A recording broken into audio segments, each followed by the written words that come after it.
Hello friends, welcome to Manish kitchen. Manish கிச்சனில் நீங்கள் சின்ன வெங்காயம் வச்சு ஒரு பொடி தோசை எப்படி செஞ்சு பார்ப்போம். தோசை மாவு 1.5 கரண்டி தோசை மாவு, தோசைக்கல் நல்லா கல்லை நல்லா சூடாக விட்டு தோசை மாவு வச்சு ஒரு நல்ல ரவுண்டாக தோசை ஊற்றிருக்கேன். சின்ன வெங்காயம் ரவுண்டாக நல்லா பொடுசாக மீடியமாக கட் பண்ணிக்கணும்.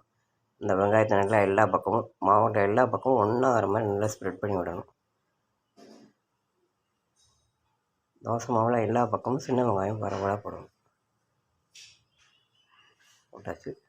இட்லி பொடி நல்லா 1 டேபிள் ஸ்பூன் அளவு பொடி எல்லா பக்கமும் நல்லா ஒன்று போக தூவி விடணும்.